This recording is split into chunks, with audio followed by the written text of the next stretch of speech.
Es-tu inconsciemment addict au chaos?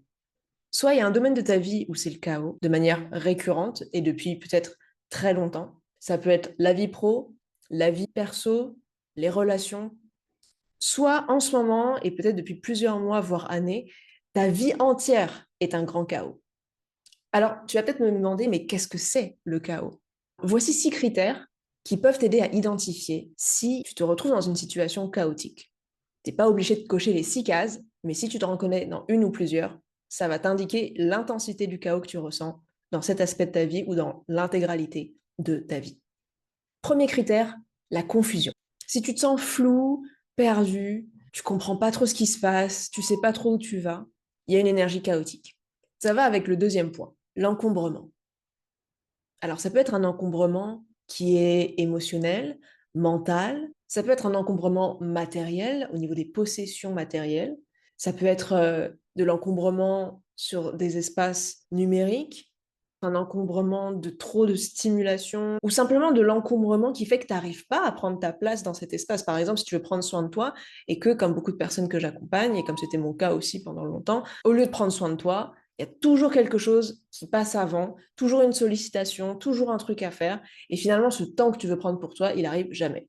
L'encombrement, en fait, c'est l'accumulation non intentionnelle d'énergie qui t'empêche d'accéder à l'endroit où tu aimerais te développer. Avec l'encombrement vient le désordre.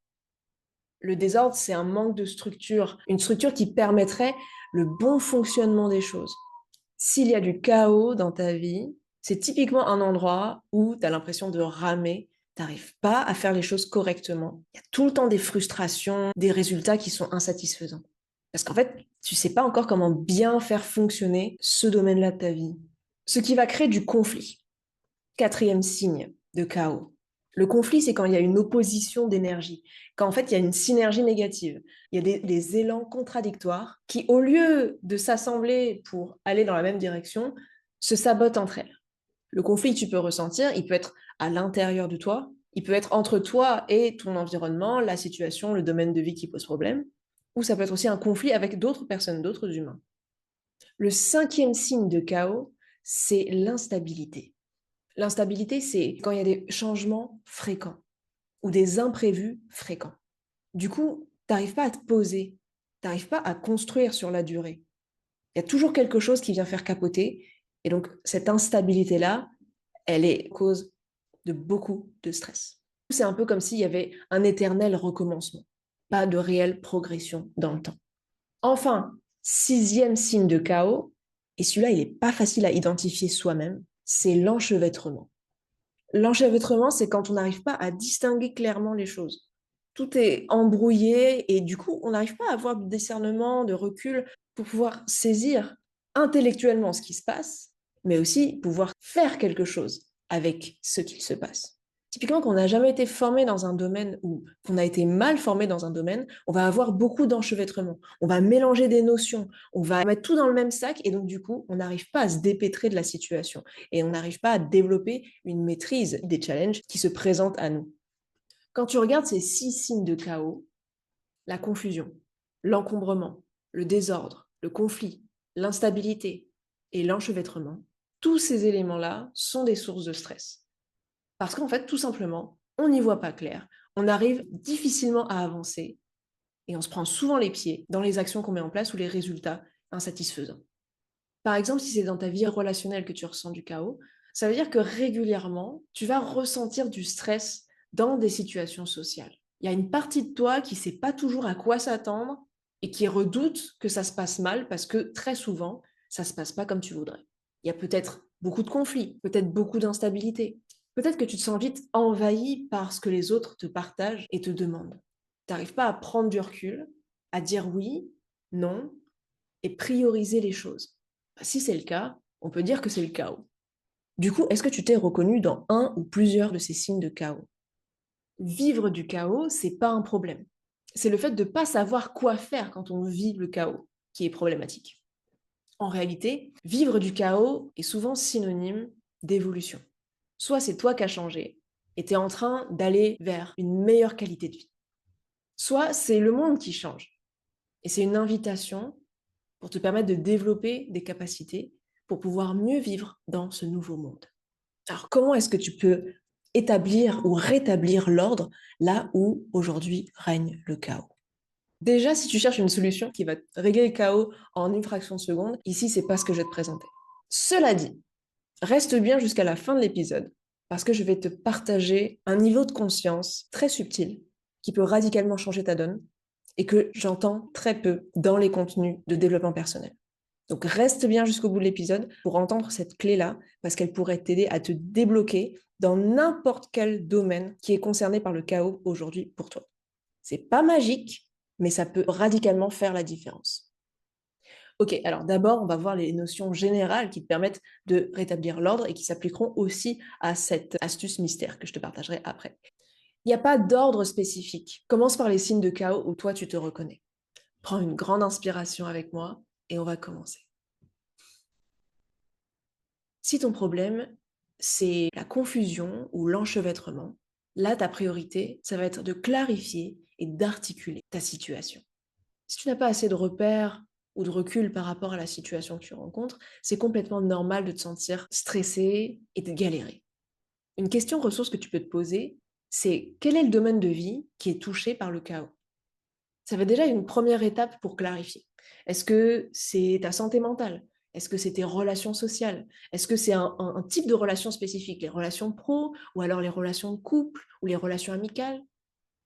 Est-ce que c'est le fait de lancer ta propre activité? Et dans ce cas, le fait de trouver des contrats ou des clients, le fait de mettre en avant tes services? Si la problématique est liée à la difficulté à prendre soin de toi, c'est du coup lié peut-être au bien-être ou à la santé, à l'hygiène de vie. Donc, clarifie d'abord quel est le domaine qui est concerné. Une fois que tu as clarifié le domaine, la deuxième question que tu peux te poser, c'est quelles sont les personnes ou organismes ressources à qui je peux demander de l'aide.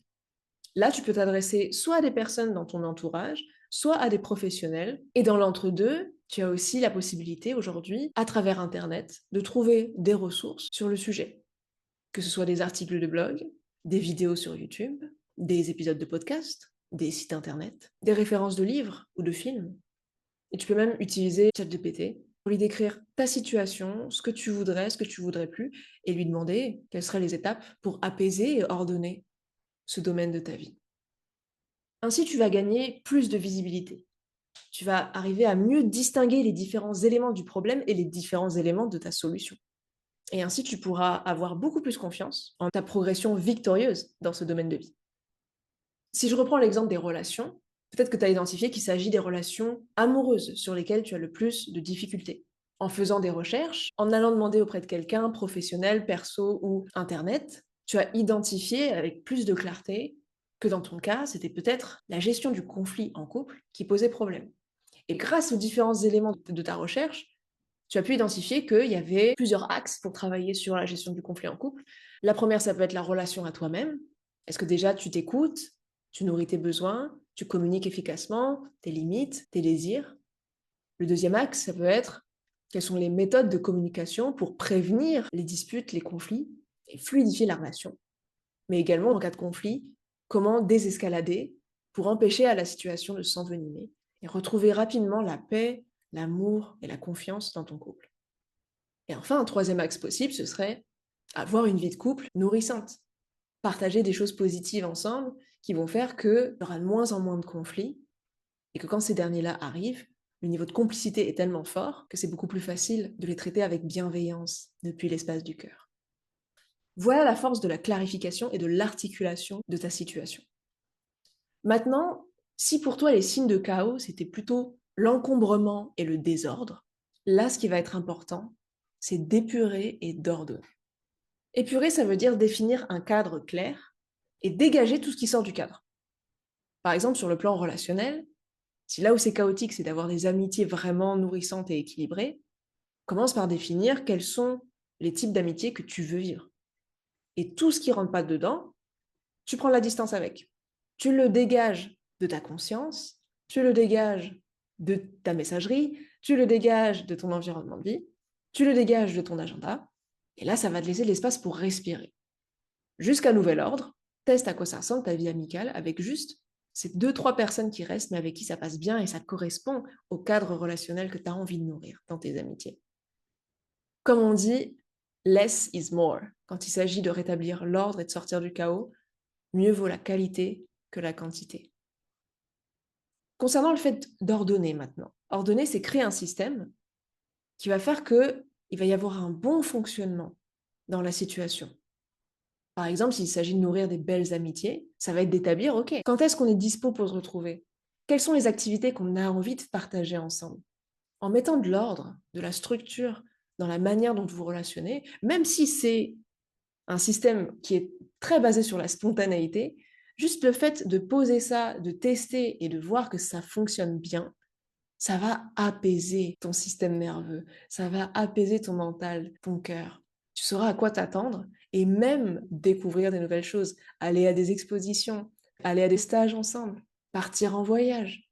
L'épuration permet de créer le cadre et l'ordre permet de créer un fonctionnement structurel. S'il ne reste plus dans ton agenda et dans ta tête que des relations nourrissantes et tout un ensemble d'activités que vous pouvez faire ensemble pour nourrir votre lien, bravo, tu viens de découvrir le pouvoir de l'épuration et de l'ordonnement.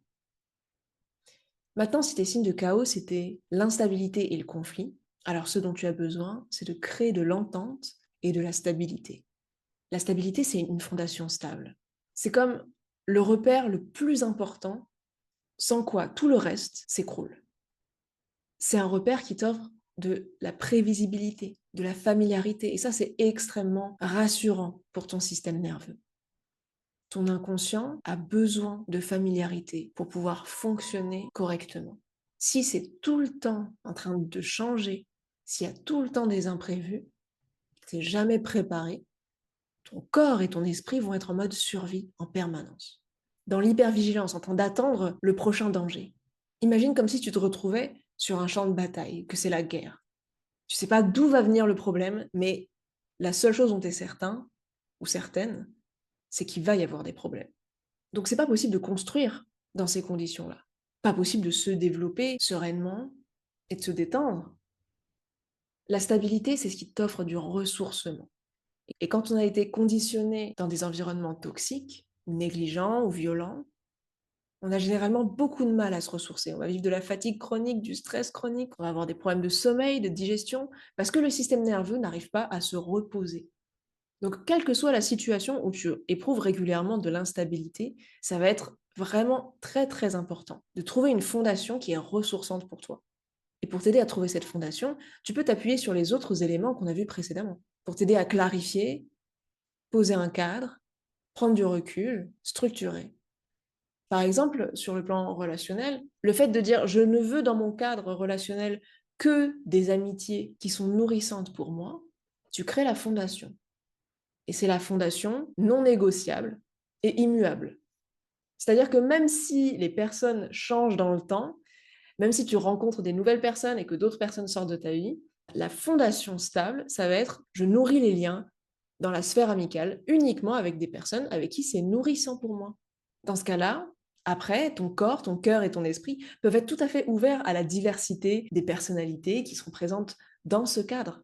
Ton système nerveux sera ouvert aux imprévus, aux découvertes, aux nouveautés, parce que cette fondation stable est saine pour toi et te permet de te ressourcer. Alors que si un coup, tu tombes sur une relation qui est hyper maltraitante, de l'autre côté, tu as quelqu'un qui est hyper bienveillant, hyper encourageant, puis 2 jours après, tu as quelqu'un qui est indifférent, c'est le chaos. Donc, si tu vis cette instabilité-là, définis quelle est la fondation dont tu as besoin pour te ressourcer.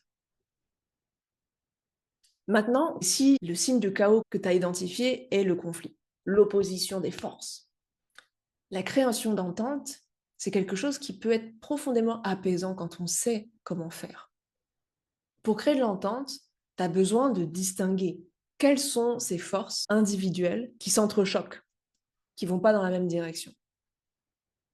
Typiquement, si je prends l'exemple de l'estime de soi dans la santé mentale, souvent il y a la part de nous critique qui veut qu'on soit à la hauteur, qui veut qu'on paraisse d'une certaine manière, qui va rentrer en conflit avec la partie de nous du présent qui est soumise aux circonstances, aux habitudes, aux conditionnements, aux aléas du quotidien, et qui du coup, dans sa pleine humanité, est pleine de nuances. Tandis que la part critique de toi, elle a une vision absolue, c'est qu'une énergie très mentale.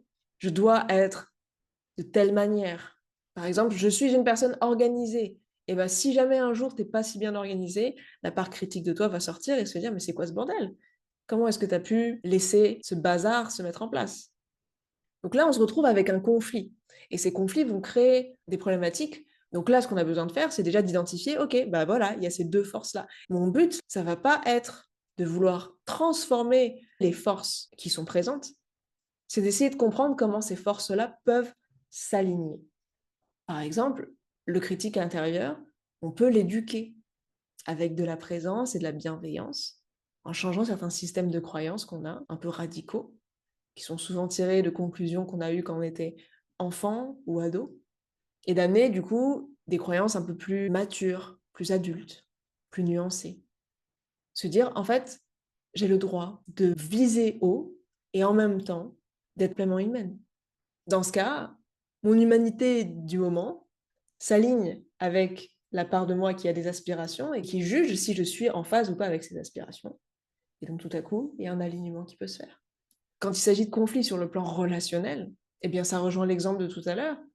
Par exemple, dans le couple, une des branches, c'était de savoir comment est-ce qu'on prévient les conflits et comment est-ce qu'on les gère. Il y a une science à ça. Ça s'apprend. D'ailleurs, on apprend ça dans le monde professionnel, quand on est en interaction avec des clients ou qu'on travaille en équipe. Ça s'apprend dans la parentalité, comment gérer les tensions avec son enfant. Et ça s'apprend bien sûr dans les relations humaines au sens large. Une fois que tu as une fondation stable, quelque chose de prioritaire sur lequel tu peux te concentrer, qui va être bon pour toi, qui va être source de ressourcement, et que tu es capable de créer ensuite de la paix, de l'harmonie, de l'inclusion des différentes forces pour créer une synergie, alors là, il n'y a plus de chaos, c'est juste fluide. Donc, je viens de te présenter les principes généraux qui peuvent t'aider à transiter d'une situation où c'est le chaos à une situation où il y a de l'ordre, de l'alignement. Maintenant, il est venu le temps de l'astuce rare. Cette astuce, je l'ai découverte en travaillant en tant que thérapeute avec une population de personnes qui vivaient un grand chaos relationnel, professionnel, personnel, beaucoup d'instabilité, beaucoup de confusion, beaucoup de stress, de détresse, d'impuissance. Et ce que la pratique d'accompagnement m'a appris, c'est que si on veut débloquer un domaine de vie, on doit d'abord s'assurer que notre posture intérieure est ordonnée. C'est pas la baguette magique qui fait la magie, c'est le magicien qui fait la magie. Tu peux essayer toutes les méthodes, tous les outils, tous les accompagnements qui existent pour mettre de l'ordre dans la situation de ta vie où c'est le chaos. Cet ordre ne durera pas si toi, intérieurement, dans ton positionnement, tu n'es pas ordonné. Si ton positionnement est chaotique, que tu te perds, que tu te mélanges avec les gens, que un coup tu dis oui, un coup tu dis non, aucune méthode ne peut t'aider durablement. Là où tu as besoin de te concentrer, si jamais tu te reconnais dans cette situation, si ton positionnement est instable, chaotique, confus, conflictuel, enchevêtré, désordonné, encombré, alors c'est sur ça que tu dois travailler en priorité. Prendre ta place à l'intérieur de toi-même, dans ton corps, ton cœur et ton esprit. Si ton positionnement est ordonné, tu pourras appliquer les méthodes, prendre les ressources et les appliquer dans le temps. Car ce qui m'intéresse pour toi, et j'espère que c'est ce que tu te souhaites à toi-même, c'est que l'alignement que tu veux créer dans ta vie soit durable. Pas un éternel recommencement de un coup ça s'améliore et 2 mois après ça s'effondre. Tu mérites d'être pleinement ressourcé et préparé à créer une vie dans laquelle tu es ta source première d'amour et d'intégrité. Si ça te parle, je t'invite chaleureusement à découvrir mon épisode sur les 8 signes concrets d'amour de soi. Ce sera une première base pour t'aider à clarifier et désenchevêtrer ton positionnement vis-à-vis de toi. Je te mets le lien en description.